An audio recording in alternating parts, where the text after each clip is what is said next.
안녕하세요. 레모네이드처럼 상큼한 방송 세상의 맨의 견자입니다. 오늘은 피라미드 역사에 대해 들려드리겠습니다. 먼저 기존 역사학계의 주장입니다.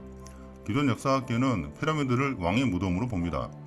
원래 매장 형식은 발효된 땅에 구덩이를 파고 왕을 묻은 후에 평평한 석판, 즉 마스타바를 무덤 위에 덮는 형식입니다. 그러다 피라미드 시대가 시작되는데요. 본격적인 피라미드 시대는 제3왕조부터 제6왕조까지, 시기상으로는 기원전 2686년부터 2181년까지입니다. 북쪽의 아부 루아시에서 남쪽의 마이둠까지 이어지는 사막을 따라 약 80km 길이, 약 4km 폭의 면적의 28개의 피라미드 단지가 건설되었고요. 제4왕조에서 그 정점에 이르렀습니다. 28개의 피라미드 중 7개가 건설되었는데 7개 중 5개는 오늘날까지 거의 온전하게 남아있습니다. 피라미드 시대 전체에 사용된 암석의 80% 이상을 차지한다고 하네요. 첫 피라미드는 제3왕조의 두 번째 파라오 도세르 때 만든 계단식 피라미드입니다. 이모텝이라는 건축가가 만들었다고 하고요. 사카라에 있고 높이는 62m입니다. 두 번째는 파라오 세켐케트가, 세 번째는 파라오 카바가 만들려고 했지만 미완성으로 남아있고요. 네 번째는 제3왕조 마지막 파라오 후니에서 시작해서 제4왕조 첫 번째 파라오인 스네푸르가 완성했습니다. 마이둠에 있는데 계단식 피라미드로 시작해서 52도의 부드러운 경사면들을 만들려 했으나 붕괴했습니다. 그래서 붕괴 피라미드라고도 부릅니다. 다섯 번째는 스네푸르가 다슈르 남쪽에 만들었습니다.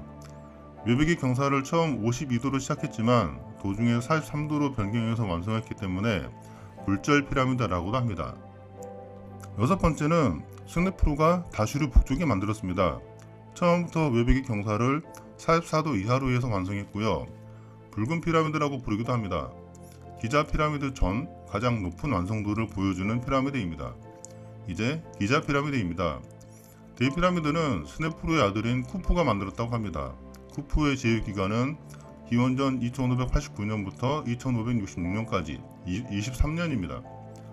두 번째는 쿠푸의 아들인 카프레가 만들었다고 하고요. 제휴 기간은 기원전 2570년경 26년 동안이었습니다. 세 번째는 멘카우레가 만들었다고 하고요. 제휴 기간은 기원전 2530년경 18년에서 22년 동안이었습니다.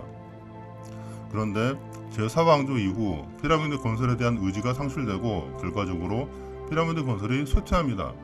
제5왕조 때는 7개, 제6왕조 때는 4개를 만들었다고 하는데 현재는 피라미드라고 볼 수도 없고 단순한 잔해 더미에 불과합니다. 그럼 피라미드의 조성 역사에 대한 비주류 의견을 들려드리겠습니다.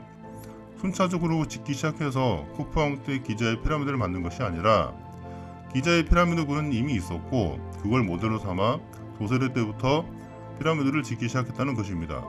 특히 스네푸르가 외벽 경사 52도에 집착했던 걸 보면 알 수 있는데요. 스네푸르는 처음부터 기자의 대피라미드처럼 외벽 경사가 52도인 피라미드를 만들고 싶어 했습니다.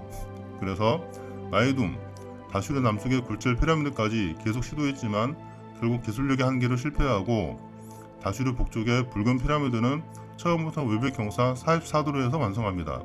그리고 기자의 피라미드 후 기술력이 갑자기 쇠퇴해서 그 후로는 그와 같은 피라미드가 나오지도 않았고 심지어 기술력마저 전승이 되지 않는 것을 보면 더더욱 그렇습니다.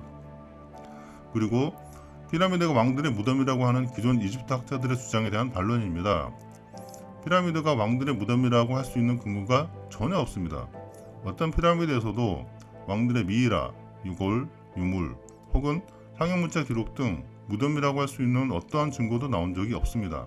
주류 이집트 학자들은 피라미드가 무덤이었지만 이를 증명할 증거가 도굴꾼에 의해 제거되었다고 주장하지만 그런 주장을 뒷받침할 만한 증거를 내놓지 못하고 있습니다. 피라미드 소유자의 것으로 추정되는 유일한 미라가 메렌네 피라미드의 검은 현무암 석관 안에서 발견되기도 했지만 이집트 미라의 위대한 해부학자인 그레프턴 엘리엇 스미스는 이 미라를 연구한 결과 훨씬 후대, 아마도 18왕조 시대의 것으로 추정하기도 했습니다. 피라미드가 왕의 무덤이라고 한다면 스네푸르는 왜 피라미드를 2개나 만들었을까요? 그리고 스네푸르의 무덤은 피라미드가 아닌 전혀 다른 곳에 있다고 합니다. 도셀의 무덤도 다른 곳에 있고요. 다슈르에 있는 붉은 피라미드의 경우 입구는 높이 0.91m, 폭 1.2m이고 경사로는 각도 27도에 길이가 61m입니다. 왕이 시신을 넣으려면 시신만 썰매에 태워서 내려보내야겠네요. 과연 그렇게까지 했을까요? 기자의 대피라미드는 그보다 더합니다. 그렇게 좁은 경사로로 왕이 시신을 끌어올려야 합니다.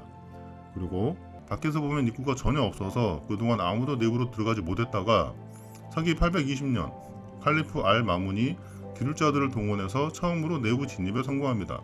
하지만 그 안에서 사람들은 어떠한 물건도 상형 문자도 찾지 못합니다. 말 그대로 아무것도 없었습니다. 결론적으로 앞으로 계속 다루게 될 기자의 대피라미드는 처음부터 있었고 후대의 파라오들이 그걸 모방해서 다른 피라미드들을 만든 것이고 피라미드는 왕의 무덤으로 쓰인 적이 없다라고 말씀드릴 수 있겠습니다. 오늘은 이렇게 피라미드 역사에 대해서 알아보았고요. 다음 시간에는 대피라미드는 어떻게 생겼는가에 대해 알려드리겠습니다. 오늘 내용도 유익하셨다면 좋아요, 구독, 알림 설정까지 부탁드립니다. 지금까지 레모네이드처럼 상큼한 방송 세상의 면의 견자였습니다. 감사합니다.